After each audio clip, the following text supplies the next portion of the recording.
আমরা এখন প্রথম যাচ্ছি নিউজিল্যান্ড পাড়ার দিকে।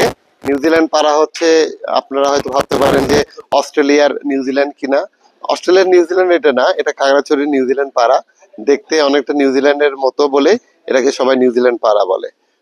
দেখা যাক আমাদের প্রথম যাত্রা আজকে খাগড়াছড়ি নিউজিল্যান্ড পাড়ার দিকে।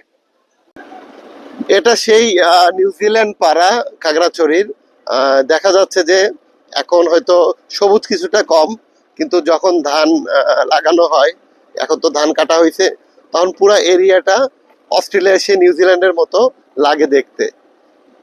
চতুর্দিকে দূরে যতদূর তাকানো যাচ্ছে শুধু পাহাড় আর পাহাড়। খাগড়াছড়ির বিখ্যাত নিউজিল্যান্ড পাড়া।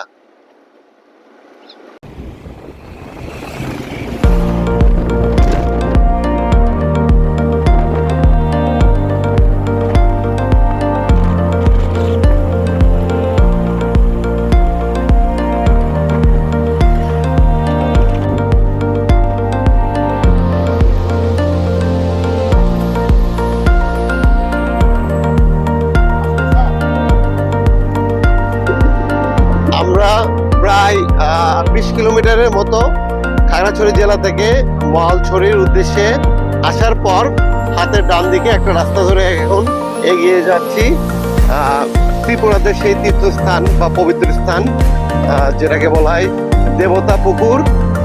সেই দেবতা পুকুরের উদ্দেশ্যে একটা গ্রাম্য রাস্তা, পাহাড়ি রাস্তা ধরে আমরা এগিয়ে যাচ্ছি। হয়তো সামনেই সেই কাঙ্ক্ষিত জায়গাটা আমরা দেখতে পাবো বলে আশা প্রকাশ করছি।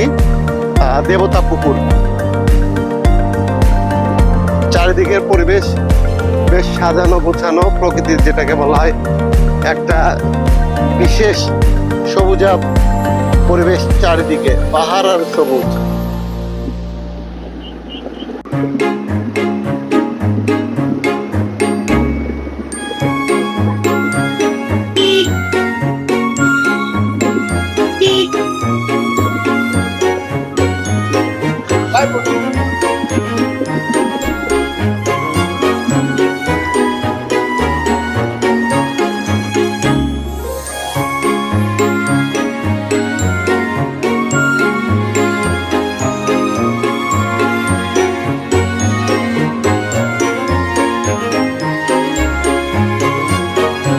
প্রায় 30 মিনিট মোটরসাইকেল রাইড করে আমরা এখন চলে এসেছি দেবতা পুকুরে ওঠার যে জায়গাটা সেখানে।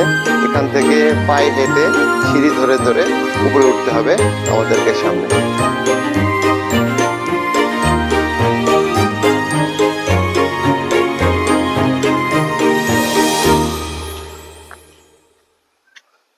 আমরা এখন উঠছি দেবতা পুকুরে যাওয়ার জন্য যে সিঁড়ি, সেই সিঁড়ি ধরে সামনে এগিয়ে যাচ্ছি।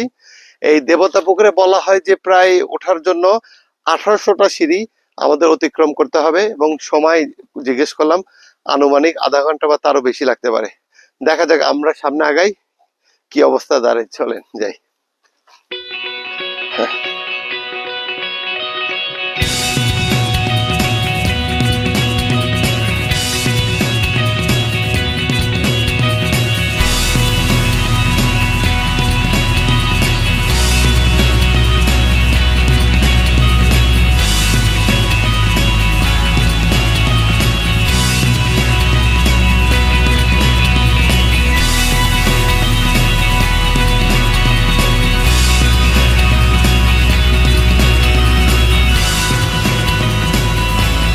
দেবতা পুকুর যাওয়ার 1800 সিঁড়ি পার হতে হয়।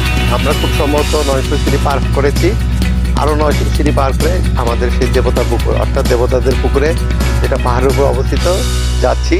আমরা যদি এই দেবতা পুকুর আসার সময় একটু প্রকৃতির দিকে তাকাই, খুব সুন্দর একটা মনোরম পরিবেশ, চারিদিকে পাহাড় এবং পাহাড়।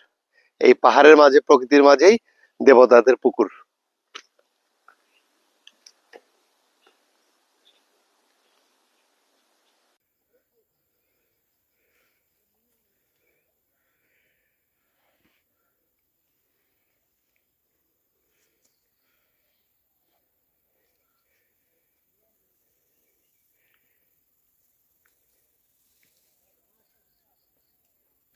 দেবতা পুকুর যাওয়ার রাস্তায় আরেকটা হলুদ বাগানের দেখা পেলাম। এটা হচ্ছে পাহাড়ি যারা জনগোষ্ঠী আছেন তারা জুম চাষের মাধ্যমে এই হলুদ বাগানের সৃষ্টি করেছেন।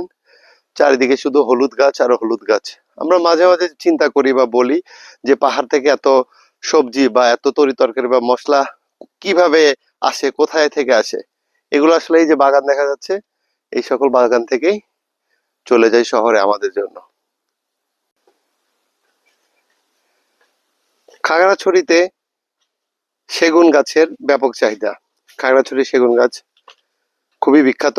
এখন সেই সেগুন গাছ কোথায় পাওয়া যায়? আমরা পাহাড়ে ওঠার সময় দেখলাম যে একটা বন্য প্রাকৃতিক বাগান, এবং এই বাগানে অজস্র সেগুন গাছ জন্মে আছে, এবং এই বাগানের যেদিকে তাকানো যাচ্ছে মোটামুটি হলুদ গাছ, কলা গাছ, আম গাছ রোপণ করা হয়েছে। এই গাছগুলো থেকে যে ফল উৎপাদিত হয় সেগুলো আমাদের দেশের বিভিন্ন স্থানে চলে যায় আমাদের ফলের চাহিদা মেটানোর উদ্দেশ্যে।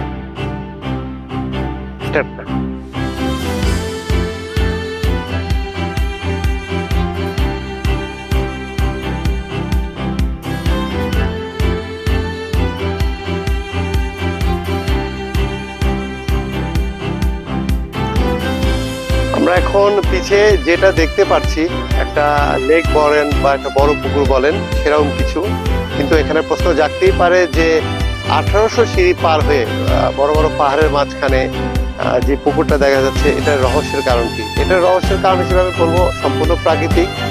বিভিন্ন ধর্মের লোকজন যারা আছেন তাদের বিভিন্ন বিভিন্ন বিশ্বাস রয়েছে। বগা লেক যেরকম পাহাড়ের উপর অবস্থিত একটা লেক, এটাও দেবতা খুম খাগড়াছড়ির পাহাড়ের উপর অবস্থিত একটা সুন্দর পুকুর বা লেক, বা আপনারা যেটাই বলেন জলাশয়। আপনারা তাকালে দেখতে পাচ্ছেন 1800 সিঁড়ি পার হয়ে পাহাড়ের উপরে উঠে আমরা একটা লেক দেখতে পাচ্ছি। সেই পুকুরের পাশে বসে আছি। পাহাড়ের অনেক উপরে যে পুকুর, কি কারণে সৃষ্টি হয়েছিল সঠিক কেউ বলতে পারে না। দেবতা খুম নাম দেখে আমরা বুঝতে পারছি দেবতাদের যেটা বলা হচ্ছে লেক বা পুকুর বলা হয় এটাকে। এবং সেই লেকের পাড়ে বসে বুঝতে পারছি বিভিন্ন ধরনের মাছ ঘোরাফেরা করছে, প্রাকৃতিক মাছ। একটা অদ্ভুত রকম পরিস্থিতি বা দৃশ্যের দেখা মিলল এখানে আর কি। মাত্র ঘুরে বেড়াচ্ছে লেকের পানিতে, এবং সেই দেবতাদের পুকুর বা লেকের পাশে বসে আছে।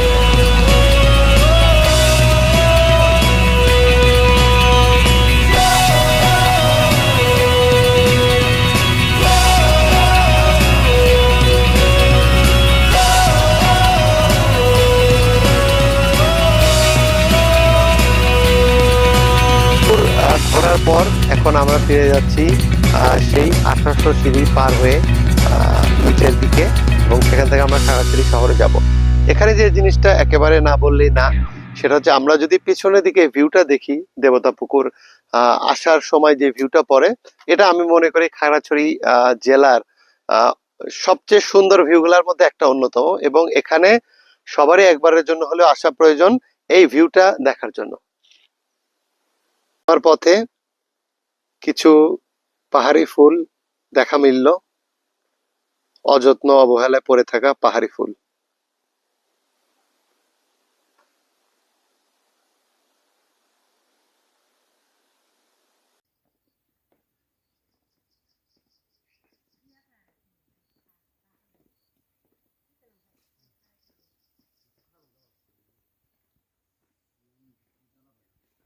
দাঁড়িয়ে আছি মাতাই পুখিরি, যেটা হচ্ছে ত্রিপুরাদের দেওয়া নাম। এটা ত্রিপুরাদের ঐতিহাসিক তীর্থস্থান, যেটাকে আমরা বললাম এতক্ষণ দেবতা পুকুর। এইটা বাস্তবায়ন করেছে পার্বত্য চট্টগ্রাম উন্নয়ন বোর্ড, এবং এটা যাওয়ার জন্য যেটা কাজ করতে হয় আমাদেরকে, খাগড়াছড়ি থেকে মহলছড়ি রোড ধরে সোজা আসার পর হাতের ডান দিকে এই মাতাই পুখিরি সাইনবোর্ড চোখে পড়লে এদিক দিয়ে আমি চলে গেলেই পেয়ে যাব আমি সেই দেবতা পুকুর বা মাতাই পুকুরির দেখা।